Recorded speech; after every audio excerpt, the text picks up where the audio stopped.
Okay, here's hoping that it's up and running. Getting no data.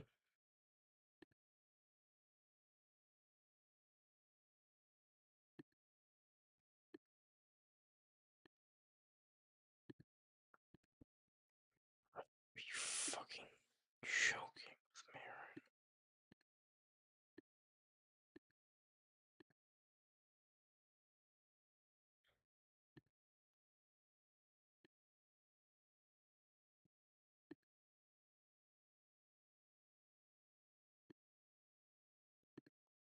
right? Okay.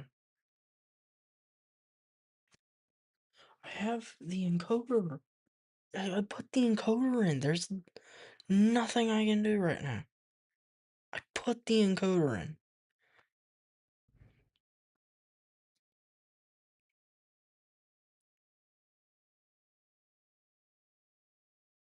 It's in! What are you talking about?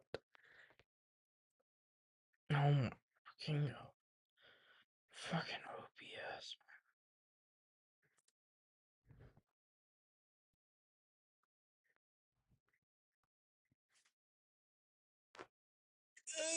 What are you talking about? Oh shit.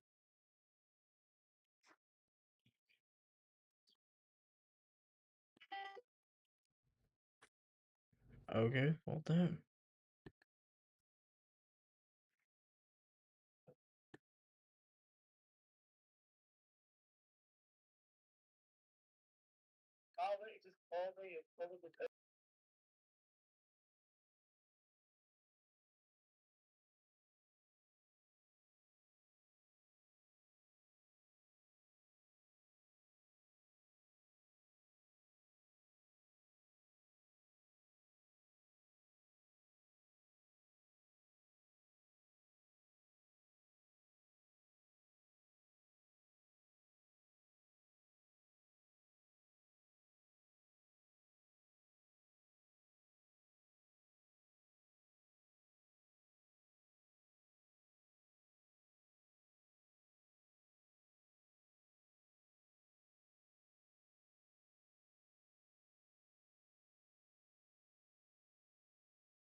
Alright.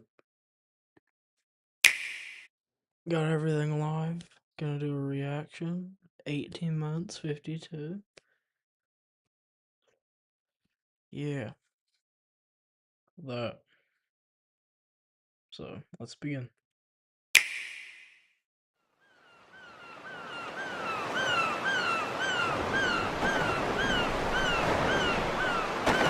Hello! This is Squid Research Lab. We're a team of researchers studying these fascinating creatures that move through ink in swim form and fire it in humanoid form. We've been observing them day and night, and today we'd like to share our latest findings. This report is about a particular group that spends its days hunting for treasure across a mysterious archipelago.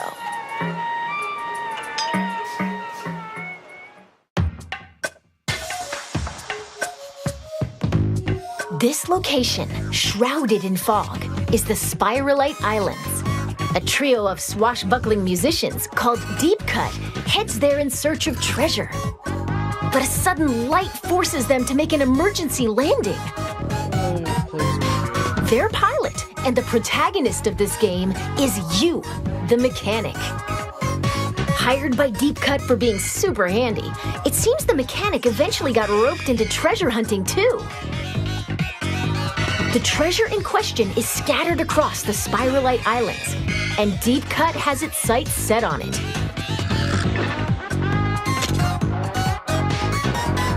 As you can see, the terrain and environment vary from island to island.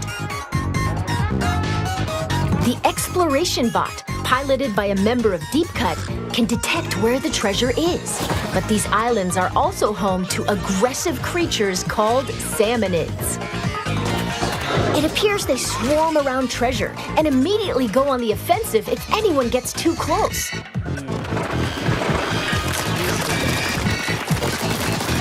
So if you want the loot, you can't avoid dealing with the salmonids. But if you can defeat them, the treasure is yours for the taking. Fend off the ferocious salmonids, and you can get all sorts of items and goodies. That's treasure hunting in a nutshell.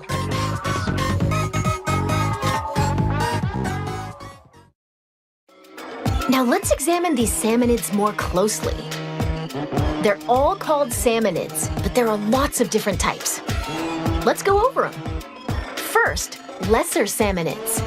We've got ones with spoons, frying pans, and tongs. Ones that bounce on springs. And ones that get in your face and explode. As their name implies, lesser salmonids aren't much of a threat on their own, but they attack in hordes, which can be challenging. Next up, boss salmonids. They're a little beefier than their lesser counterparts. Take the scrapper, for instance. It faces you head-on, and its front is well protected. Keep using ink to stun it. Then circle around and take it down. That's the trick. In addition, the salty tongue is super sturdy and deals lots of damage. The salivator flies through the air and creates whirlwinds. The smoker produces fumes to protect its allies, and more. We've discovered quite a few of these boss salmonids. Oh, when you defeat a boss salmonid, they drop this big thing called a mega power egg. Power eggs obtained from salmonids serve as energy for the exploration bot to dig treasure. And apparently, each mega power egg is worth 100 regular power eggs. Huh? The exploration bot started digging. Seems like it sensed some treasure buried underground.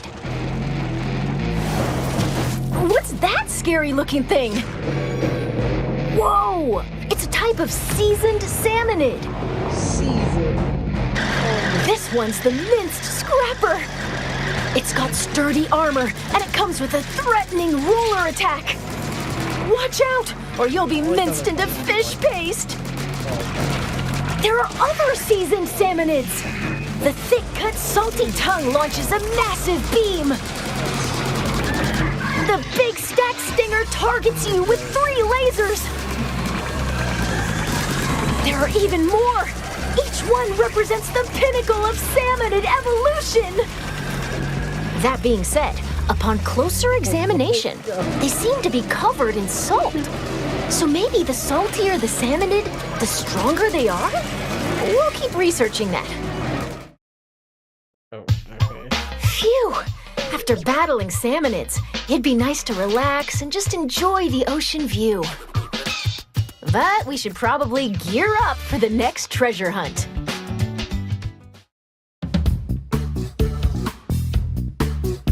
Weapons are essential for defeating salmonids. Use the ink in your tank to attack. If you run out, just dive into it for a quick refill, like this.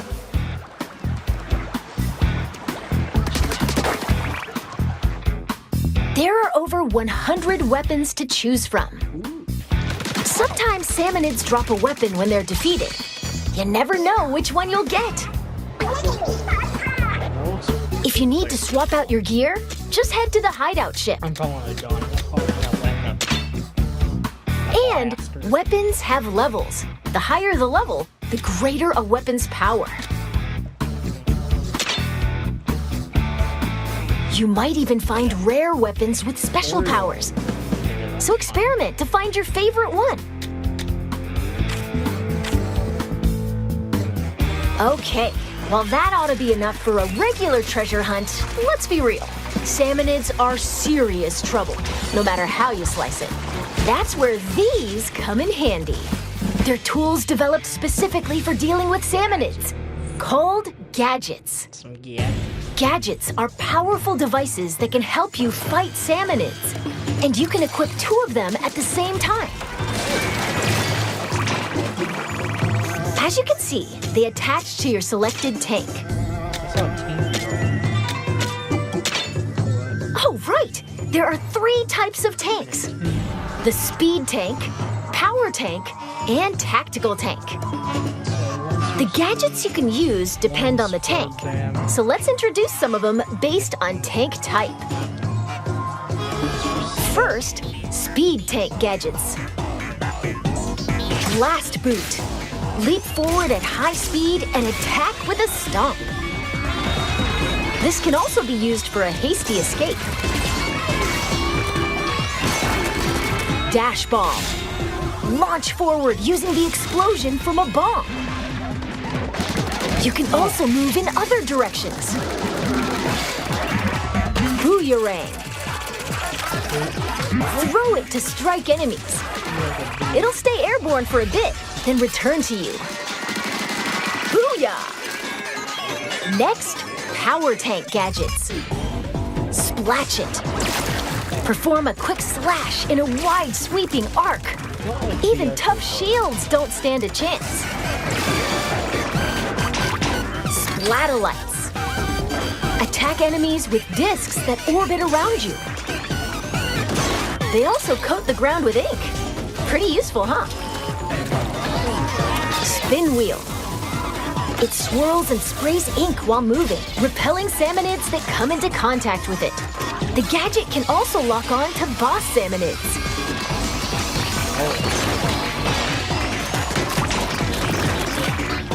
Finally, tactical tank gadgets. Shot pot. Once it's set, it'll automatically attack enemies. Don't let your prey get away. Bomb balloons. Link them together, then fire at them for an explosion. Chain as many as you can for a bigger blast. Tether whale. Once placed, it connects to your tank with a powerful laser. Any salmonids that come into contact with the laser will take damage. There are other handy gadgets too. Whenever you use one though, a cooldown begins, so you'll need to wait until you can use it again. Keep that in mind. After all, the first step to becoming an expert gadget user is knowing when to use them. And the true value of gadgets lies in customization. You'll need gadget parts for that. Take this boomerang we introduced earlier, for example. It's got delivery damage up, horizontal area up, stop duration up, multi-rang, mega power egg collection, and a variety of other parts that you can equip. You'll need gadget part slots to equip these. As long as there are enough slots, you can add as many different parts as you want. We present to you a customized boomerang. Even at a glance, you can tell it's had some serious upgrades. Next, let's try combining parts for the shot pot. Fire rate up, then range up. An extra shot pot and... Ooh, how about knockback gas to keep salmonids at bay? Yeah! This is great! You can also get gadget parts from defeating salmonids. You might even find ones with super high performance. So change up your gadgets with different parts and experiment to find your favorite combo.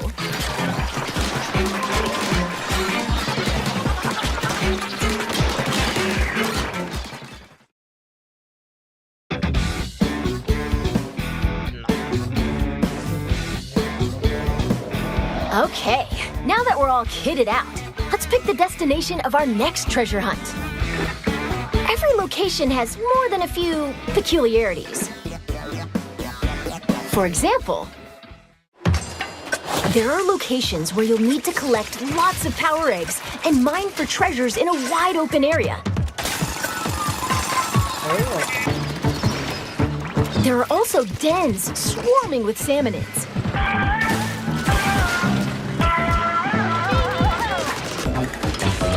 strange facilities that lock you into using specific gadgets.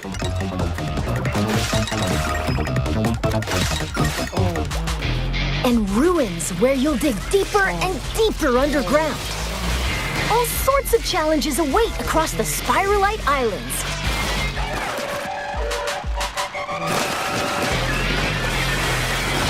Oh dear. Pretty sure we're done for. Yep, that didn't turn out the way we were hoping.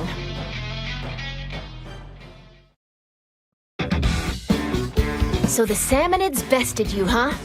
Well, don't give up. The mechanic can get stronger in different ways. Even if your raid didn't go as planned, you get to keep any experience points, as well as weapons, items, and so on. By gaining experience, you'll level up and become stronger. So get back out there and show those sinister Salmonids who's boss. And with the spoils from your treasure hunt, you can add different facilities to the hideout ship. For instance, the Mechanic's Shack. You can upgrade your tank and increase stats like damage and HP. Looks like tanks also get stronger the more you use them. Keep at it, and you'll be able to equip tanks with 3 gadgets. There's plenty of potential left in these tanks. Plus, in the Gadget Workshop, Shiver can help you craft new gadgets.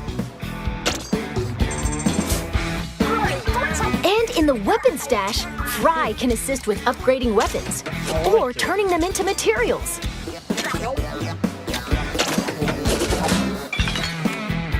There's more you can do. So build facilities and use them to hone your treasure hunting talents. Oh, and as for Big Man, he can catalog all sorts of info from treasure hunts. Why not stop by and check it out between raids?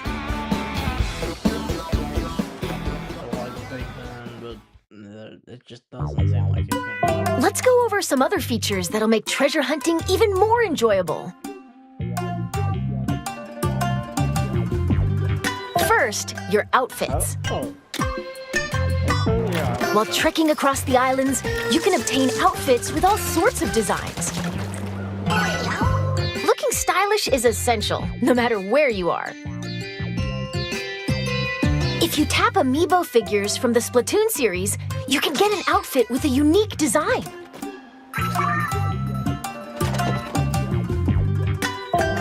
And by tapping the new Splatoon Raiders amiibo figures, it seems you can unlock an outfit inspired by each character. The big man. Next, difficulty options. You can change the difficulty at any time. Okay. That's something you gotta do. The only difference is how strong the Salmonids are. The loot you get doesn't change, so choose the difficulty that's right for you. Now, about multiplayer. Splatoon Raiders is a single-player focused adventure, but up to 4 players can journey together via local wireless or online play. Team up with friends or create a room with an optional password. And you can go treasure hunting as a group. Gotta say, it's nice to have some backup when facing swarms of Salmonids. Speaking of which, there's the help feature. When playing solo, you can call for help, like this. Someone online can come and help you for a little while.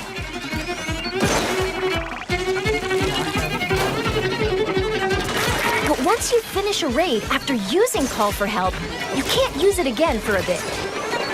So you might want to save it for really tricky moments.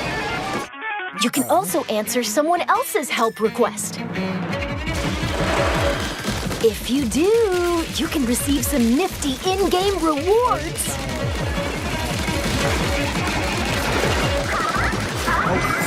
So work together to emerge victorious.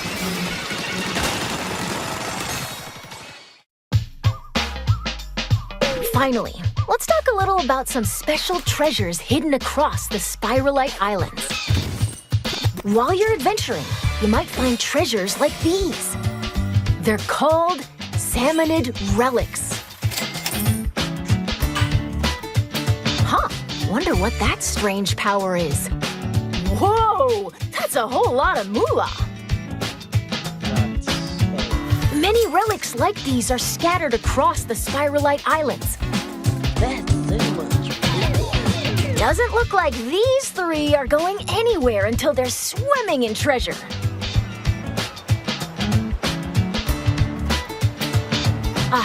Looks like our time's almost up. Let's wrap things up here.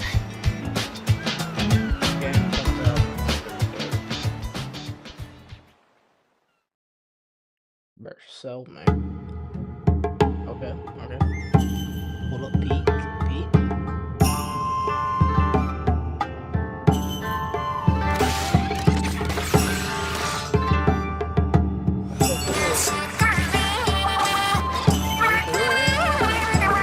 Goodness, there are still so many unknown areas across the Spiralite Islands. And it seems that among them, there are places that appear almost bottomless. Wonder what's beyond that thick cloud of fog. We hope you'll discover that for yourself. After all, that treasure's not gonna hunt itself. And with that, Squid Research Lab out. That's so.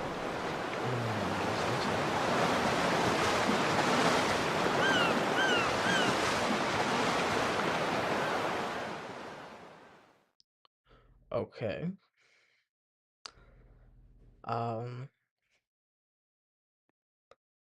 I am gonna try and give my opinion. It's neat. Probably end up buying it. I'll probably end up pre-ordering it. I'm bored too. I need something new. Um, if I don't get anything anytime soon, I'm gonna have to wait till like September for the next direct. And I don't think I can really wait that long for anything new. But I'll probably try and get a capture card sometime soon. And when it comes in, I'll try and stream it. But I gotta hold up. It comes out the 23rd, I believe.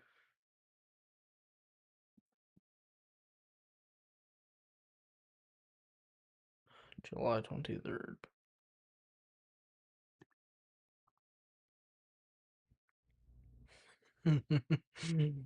mm, that's Thursday. Yeah. Yep. I might call off work Thursday. I'm joking. I mean, maybe I might. I have to argue with somebody about it. But I am also real quick gonna give my opinion on the direct that was on the actual mainline direct on uh June 9th. Right. Welcome to It is a 4 out of 10 direct. Genuinely, I in fact I made a post on my channel about it. Made a post about it. It was I'm really messing with the new Joy-Con because there's no like Nintendo Switch Sports Resort. It's cool, but it's very similar to Nintendo Switch Sports, which I already bought. So the fact that I have to like get more, I basically have to finish the Sports Resorts game, and I already have them for the Wii.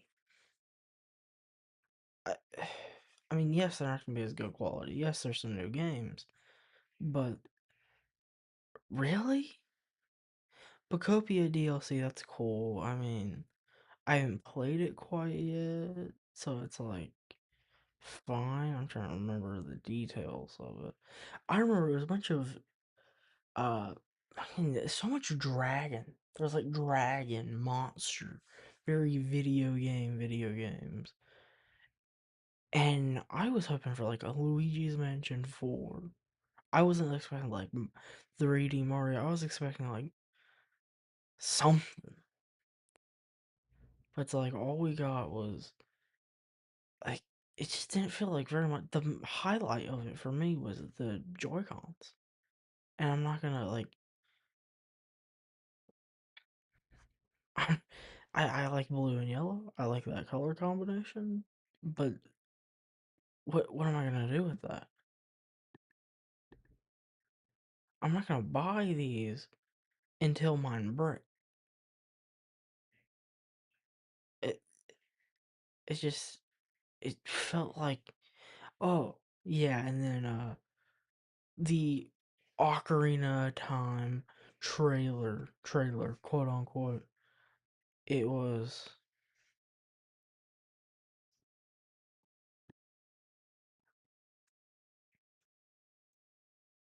I'll show it.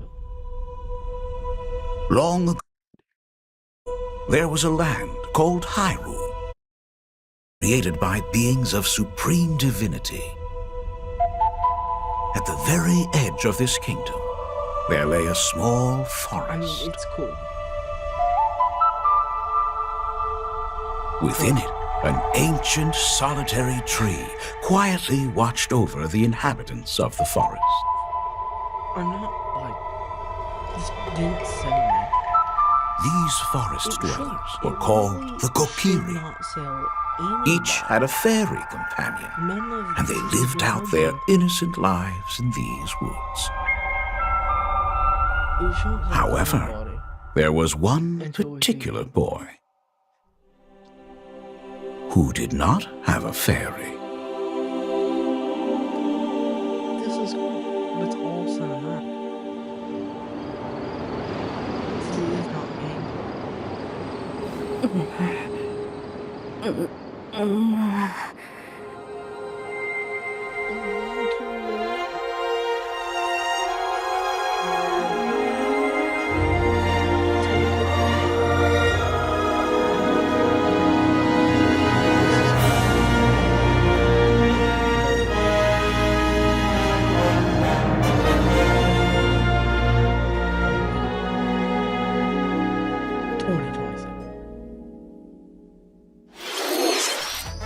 The Legend of Zelda.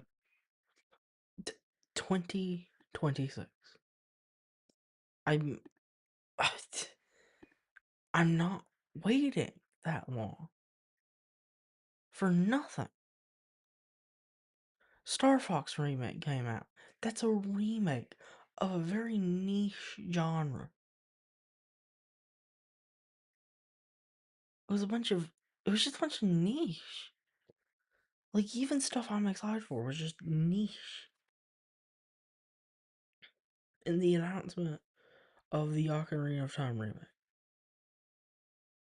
Most people, why? Why would I buy a Nintendo Switch Sports Resort when I can just boot up a Wii U, not a Wii or I mean a Wii or a Wii U, and I can just I can just play Nintendo Switch Sports or Nintendo Wii Sports Resort.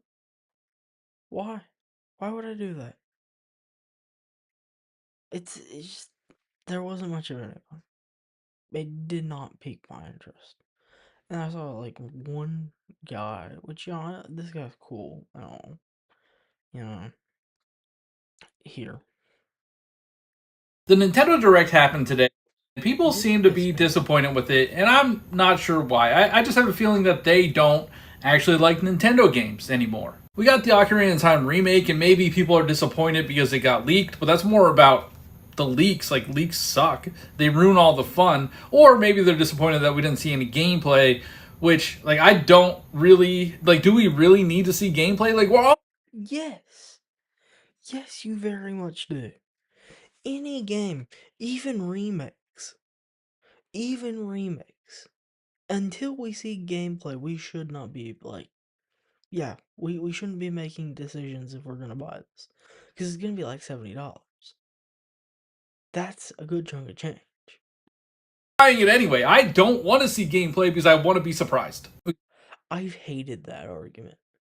I don't want to see a trailer because I want to be surprised. And it's like, they want you to look at this. It's to build anticipation. This isn't. There's going to be plenty of surprise. If you don't look at what you're getting yourself into, you're not gonna know what you're getting yourself into. New Xenoblade games shown, and then all the Nintendo Switch 2 versions of Xenoblade. Like, this looks gorgeous. I'm excited for this. Who actually likes Xenoblade? You have to find some very. It's such a niche genre. It is. I personally have no care for it.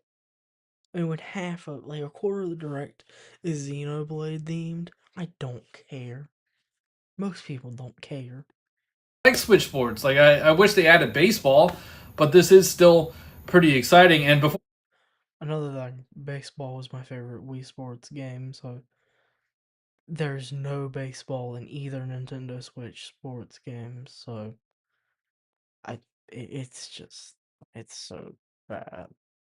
say that nobody cares about this, the Nintendo Switch version sold 18 million copies. So, like, people are buying this game. That I am betting half of that is nostalgia. I really am. The only reason I buy it is because it's got the sports. It's Nintendo Sports. Switch 2 has so many exclusives coming this year alone. Like, I know they're not 3D Mario or Super Smash Brothers, but if those games were shown and had like a release date of 2027, I feel like people would have still been upset because they're like, well, I want it now. That's the thing, though. Nintendo takes forever. They always have. Whenever they reveal something, if it comes out later that year, it most likely is going to take 5 to 6 months for the game to actually come out. Splatoon Raiders was revealed in the summer of last year, and yes, that was a rare exception. It was like a super early game. But still,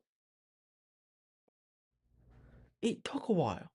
It took a year from the announcement to but like launch. It's gonna take a year. Even if they had shown it, this would have been time. Most likely, it's not coming out. Nothing's coming out for another like 6 months to a year. Nothing big. No Luigi's Mansion 4. No Smash. No Animal Crossing. No 3D Mario. No new actual Zelda. No Mario Maker 3. I can name IPs. There's nothing. I just. That's my problem. I don't know. There is no winning. And maybe, just maybe, you don't like Nintendo games.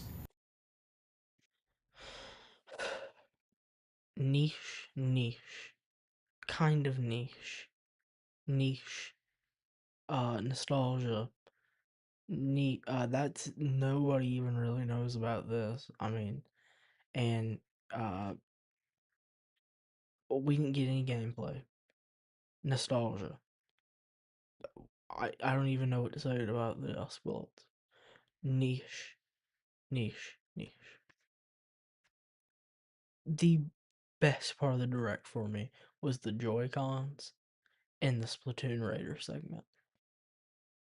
It, I genuinely, this direct felt pointless. We waited 9 months for that direct, and it was pointless.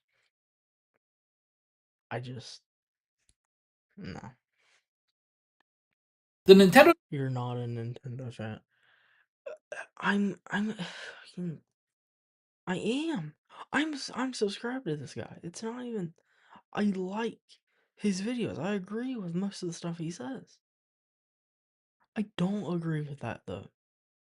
This is very much shill type behavior. I want something. I want. You can't just see what's objectively very niche and it has a very low audience, especially when the ratio is so low compared to like most people. And it's it came out. The 3D Mario last came out in 2017 in October. By the time we get a new one, it will have been 9 years, possibly 10, possibly 10. We we're closing in. We need a new one. I'm not even asking for a new Smash. I'm asking for 3D Mario. I would like that. I would like to see Mario Maker 3. I would like to see Luigi's Mansion 4. That's been a little while. That's been 7 years coming up in October.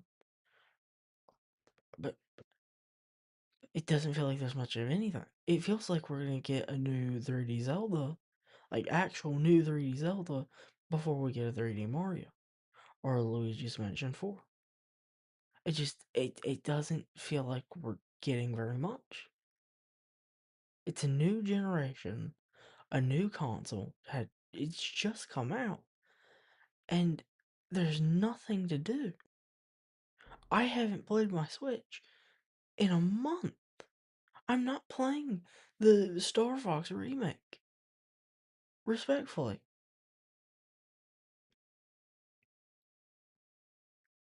I'm just not. It's genuinely, it's frustrating. It's frustrating for me personally because I this is I focus on news or just talking. I try and add a humor effect a slight humor to news related videos. That's what I do. I I made this video in fucking April. I made this video in April. I came out with another video talking about how it was gonna be a good deal and that you should buy Splatoon Raiders.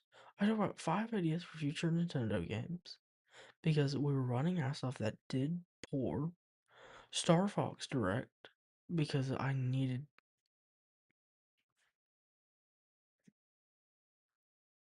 something. I made a short talking about the price increase, which realistically that was just cut from the video I made, which did poor. But I'm not like that's not what I'm focused on. This again segment. This news. I was a little shocked. MW4 will be on Switch 2. I I could have made a video talking about how Madden 27 is going to be running at 60 frames per second because I bought Madden 26 for the Switch 2. And one of my biggest problems, one of my only problems, it ran at 30 frames per second. It sucked. But they fixed that issue mostly. I made this video talking about it's been so long since I made this short. I'm gonna say it right here. I'm not making this video anymore. I'm just not. I stopped.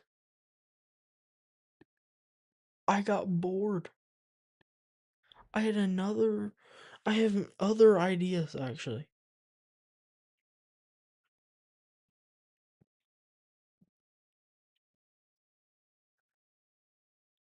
I started working back on this, and I'm gonna finish it. Maybe. I'm gonna see how part one does. And if it does good, if it cracks 1,000 views, I'll do a part two. But I also have is NSO expansion pack worth it? I am planning on working on this. This is a Switch to Year 1 review is going to be made. I'm hoping to get it out by August. And this is in early development. And I will make an expansion. But I'm I'm upset. I'm actually upset. There's nothing. Either way, uh, Good, ladies and gooners. My name is Booker, and since I'm transitioning away from uh, check out Bucky Cookie. Yep, check out Bucky Cookie. That's the only thing I have to say. You know, and I'm gonna end it here. Alrighty.